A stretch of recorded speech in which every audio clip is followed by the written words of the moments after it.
น้องคนในใจเฮาผู้โตผู้คนขนองใหม่สู่ข่าวบ่มีพี่น้องผู้ถ่อมข่าวเงาคือต้นของโลกนั่นนะครับเนาะวันนี้ก็แม่นมาในวันที่25นะครับเนาะเดือนที่6 2026นั่นนะครับเนาะปีใต้สองเหง1ปากเศร้านี้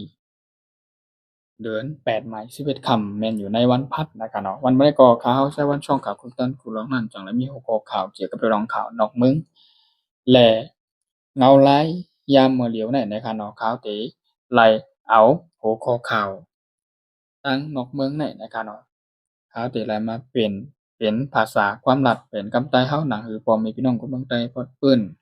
เอาเขากูก็พอได้ไล่ถ่อมข่าวเงาคึกตอนยามตันนั้นนะครับเนาะข่าวที่ไล่มาต่อใต้ข่ายลับนี้เปิ้นเผาปันนะครับเนาะ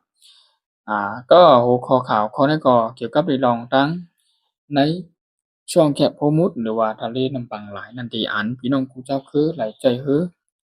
แล่นกว่ามาต่างฮือต่างน้ำมันเข้าออกนั่นนะครับเนาะกำได้ภายทั้งเจ้าหน้าที่ภูมิพลพรก็ทั้งอิหร่านนั่นนะครับเนาะทั้งฝ่ายทั้งอเมริกันเกาหลีนะครับเนาะไล่มาร่วมมือกันสิอุกอู้ตกลงกันแล้วก็ปล่อยปันเล็กปีกในขณะไหนเปิดปันเส้นตั้งช่องแคบผู้มุดในหูปากเตรียมเหย้าในขณะไรว่าเป็นข่าวดีตอนตาบ่มีพี่น้องกูเจ้าคือในกูเมืองในการเนาะคำไหนน้ำมันรถน้ำมันก๊าซนั่นก็น้ำมันอันใจกูเมียวๆกูแสนเปิงนั่นที่อันต้องใจน้ำมันนั่นในการเนาะก็สิไล่แชนลงอีกหนึ่งในทางกว่าทางใจในการเนาะพวกคนฮอรถฮอก๊าซคนอันใจน้ำมัน การจะนำมันในขณะคุณจะคุมมีโอกาสการขายในก็ที่ไรง่ายขึ้นในการเรียกว่าเป็นข่าวดีตอนดาพอมีพี่น้องเจ้าคือเหมือนกันในการเนาะภายตั้งเจ้าหน้าที่ผู้มีอิทธิพลในการเนาะตั้ง IOIMO ในการเนาะรัฐเปิ่นผ่าว่ามีคืออันไรตกนำก็อันไรคำอยู่ในช่วงเขมโฮมุดหรือว่าน้ำบางหลายนั่นในการเนาะมีหลายๆลำในการควรนับหัวคนอีกแม่นอยู่ที่10,000เห็นก็นะครับเนาะอันไรจับอยู่ในฮือนั้นอำบ่ได้ออกมาตั้งแต่เงาลายป่วนมาอันทั้งอเมริกาและอิหร่านได้เป็นปังทึกแลยื้อกันนั่นย่ำไว้ถาดนั่นนะครับเนาะได้มีฮือหลายคำไว้อยู่คือไว้อยู่นั่นเป็นลายผู้ปากล้ำหูเห็นล้ำมันในขณะคือกวนที่อันคำขึ้นอยู่นั่นก็แม่นอยู่ที่10,000หินก็นะครับเนาะกำในภายเจ้าหน้าที่ภูมิพลพรทั้งอิหร่านและทั้งอเมริกานั่นก็ไล่ทั้ง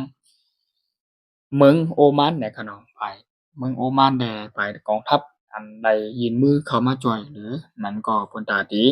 ช่วยกันหาทางออกนะครับเนาะเพื่อจะได้ช่วยกันหาทางออกหนังหืออ่าเพิ่นฮ้องว่าลูกเรือเนี่ยค่ะเนาะกำไทยก็เนาะหนังหือกวนอันฮอกฮอคือก็ดีอันนั้นกวนอันไปกว่าส่ง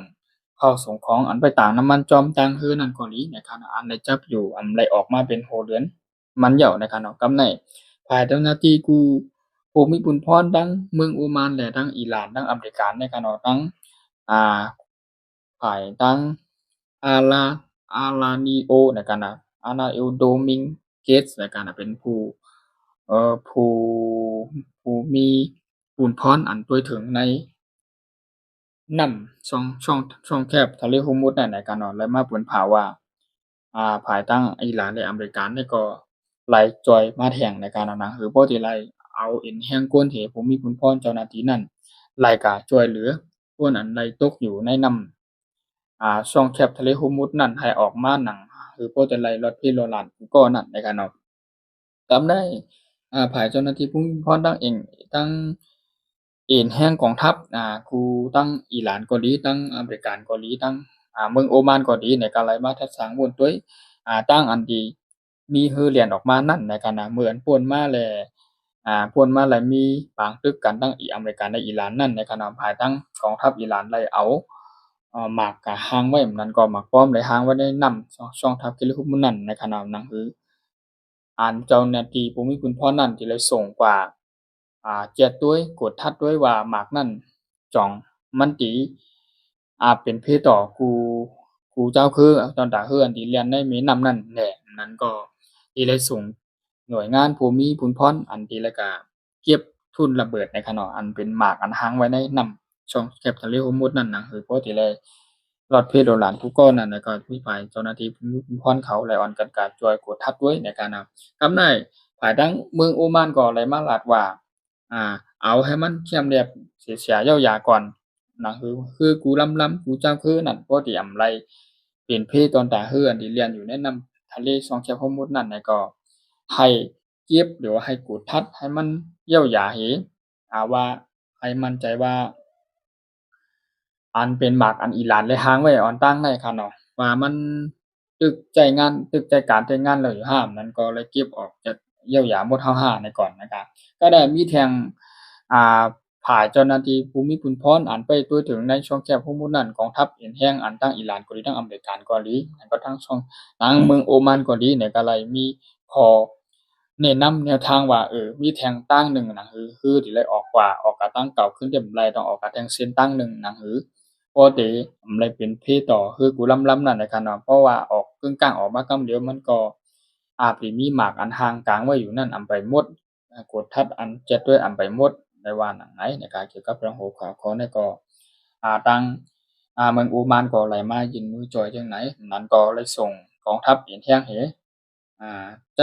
คือหมินแม่งมีมันก็เฮลิคอปเตอร์ที่ว่านั่นก็ไล่ส่งเข้ากันในนำปังหลายทางช่องแคบทะเลฮุมุดอันตา93ลำเนี่ยส่งมาแทงปกติไลออนกันกะจ่อยแต่จ่อยควรอันได้จับอยู่ในผังน้ำได้ออกมาเป็นโหเหรียญมานั่นแหน่ตั้ง11,000หินกว่าก็นั่นนะครับเนาะที่ไหลตกกินอยู่ในฮือนั่นนะครับเนาะตกกินอยู่ในฮือนี่มันก็ได้ออกมาเป็นโหเหรียญมาก่อนเฮาออกมาหาผังนะครับเนาะมันก็ไหลว่าเป็นข่าวดีตอนตา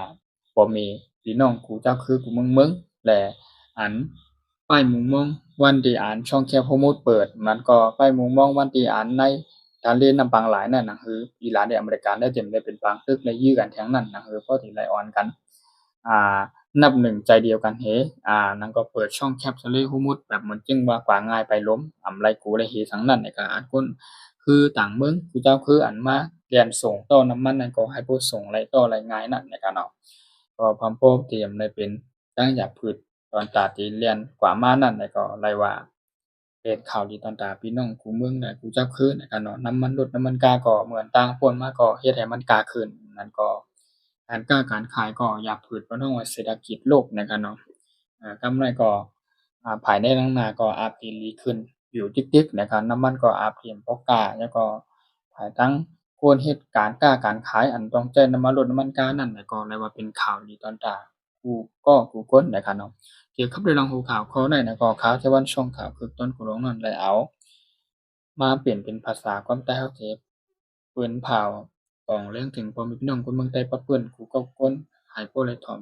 ข่าวเงาคือตอนยามจันแลของเรื่องแจ้งกันนั่นแหละก็ข่าวก็ไปหาหัวข้อข่าวเกี่ยวกับเรื่องนอกเมืองในมาลงปันนะครับลงปันให้เพิ่นพาปันนะครับพี่น้องก็เลยเสียมว่าผู้อันสนใจถ่อมข่าวเงาเกี่ยวกับเรื่องข่าวนอกเมืองเกาหลีในเมืองเกาหลีนั่นแหละครับเนาะเขาก็ปันแรงข่าวและฝากเขาก็กดไลก์กดแชร์กดติดตามปันนั่นบ่สิได้ติดตามข่าวสารใหม่ๆทั้งจังว่ามีข่าวจั่งอื่นข่าวแต่วันช่วงข่าวคือต้นกูลองนั่นก็ที่ได้เอามาอัปเดตต่อไปอัปโหลดลงปันใหม่ๆนะครับเนาะข่าวเงาคือตอนยามจันกูลองนั่นนะครับเนาะข่าวก็ที่ได้หาข่าวเงาข่าวใหม่ๆมาอัปโหลดลงปันขอให้บ่ได้ทำข่าวเงาตอนยามจันได้ขอบคุณเพิ่นได้ขนมนำไว้ก่อนที่ทำคนสามารถแจ้งข่าวแต่ที่เข้ามาช่วยกดไลก์กดแชร์กดติดตามไปในช่องข่าวต้นกูลองนั่นนะครับไปส่งทุกคน